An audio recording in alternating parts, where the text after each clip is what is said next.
New tonight, this Denver sheriff's video that was supposed to help train deputies is now banned. The city pulling it after we got our hands on it. The 10-minute video was created after 24-year-old Emily Rice died. She was in the jail. She was crying for help, and deputies ignored her. The training video was supposed to fix that problem. And we were shocked by what we saw in that video, and so were Emily's parents. Jennifer Kowaleski, always investigating, obtaining the only copy of that video Emily's parents were never allowed to see. It's beyond my comprehension that they've done this. It's a slap in our family's face. Sue Garber and Roy Rice thought their fight for justice was behind them. Emily's been gone for 8 years. It feels like 8 minutes to us. 8 years ago, their 24-year-old daughter, Emily, died inside the Denver jail after she was injured in a car crash and arrested for DUI. There isn't a day that goes by that I still don't cry for her. Her internal injuries missed by Denver Health doctors. Her cries for help denied by deputies. Why are you here today? We'll always be here. We'll always speak out. What happened to Emily was a crime. That it could be enforced because the settlement agreement itself is a contract. Following Emily's death, her family sued and won a $7 million settlement from Denver Health and the city. But for her parents, it was about more than the money. Emily's protocols need to be followed.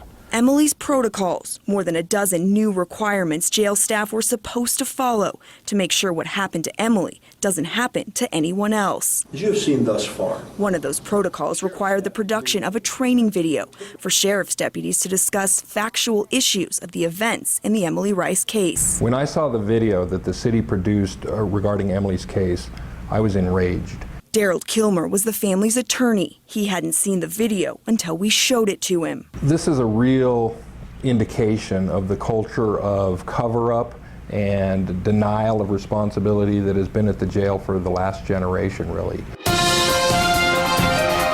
Only 7 News obtaining a copy of the video after the recent beating of a jailed inmate appeared to show the protocols weren't being followed. The video was produced by the Sheriff's Department. And how does it begin? With this warning, making sure no one shares the video without written consent from the undersheriff. It was intentional by the city to keep this out of the hands of people who knew better so that they could more likely get away with their lives. We sat down with Emily's parents as they watched the video for the first time. This is the documented account of the last 2 days of Emily Rice's life. Emily turned illegally in front of an oncoming car. Nurse Costin was called to examine Emily, a nurse employed by Denver Health, not by the Denver Sheriff's Department. Emily was pronounced dead at 6:52 a.m. at Denver Health Medical Center. Is this what you envisioned deputies being trained about with Emily's case? Not at all. No, that's not a training video. That's a whitewash. The video was supposed to tell the story of what went wrong, but it's what's missing that's telling for Emily's parents. How is that a training video? It's a joke that's just... Emily hung out at Herman's Hideaway drinking until 2 a.m. and maybe even until 3 a.m. It begins by laying out the case against Emily. Specifically, Jägermeister liquor. After drinking all night long without any sleep. They don't care. That video was not about the Sheriff's Department. It was about bad Emily. That's a crap video. The 10-minute video provides no accountability on the part of the Sheriff's Department for Emily's death. No accountability for what led the city to write a multi-million-dollar check. The guards in the Denver Sheriff's Department were every bit as responsible for Emily's death as were the people in Denver Health. Listen to how the video directs the blame at Denver Health nurses and doctors instead of deputies. Nurse Costin stood over Emily, told her to get up, called her a drama queen, and then walked away without even touching Emily. Denver Health did not take a single x-ray or ultrasound of Emily. The video highlighting at least 6 different deputies it claims all went into the area where Emily was held. That at least 6 different officers went into the North Cluster on at least 25 occasions where Emily was held. That's what that video's for. Ooh, look what we did right. It's interesting they didn't show what they did wrong. It's again what's missing here the family finds most shocking. No mention of the 4 deputies disciplined after an investigation by the Independent Monitor in 2007, finding they falsified rounds on the night of Emily's death. And who's the hero? Deputy Julie Kirkbride. Just before 6 a.m., while checking in on the female inmates, a deputy discovered Emily was not breathing right. Her hand was cold and limp. Deputy Kirkbride, one of the 2 deputies suspended following that investigation. She's a hero. She's a hero. She went back to make sure that Emily was fine.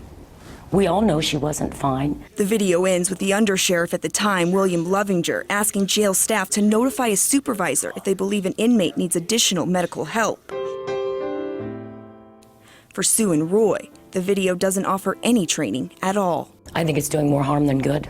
They haven't mended a thing. They've only made things worse. We're here again just as bitter as we were when they took Emily's life. The culture of the law enforcement community in the city of Denver is so deeply embedded to cover up and to deny any wrongdoing. But now, one infamous video after the next, even larger multi-million-dollar settlements and countless other mistakes inside the jail.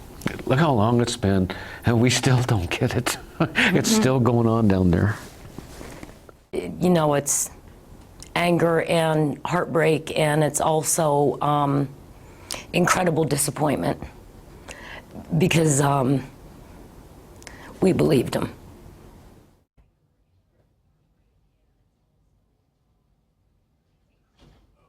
After getting the family's reaction to this video, we took their concerns to the city. What would you want to say to Emily's parents? I would say that this is hard, and I feel awful that they lost a loved one in this particular matter, in this case. I would say to them that we want to be sensitive to their reaction to this training video, and I will review and reassess whether or not it's appropriate to continue to use it. Less than an hour after that interview, the executive director of safety taking action, removing that video from use while the city reevaluates its effectiveness. Now we are continuing to get updates from the city about what it plans to do. Jennifer Kovaleski, 7 News.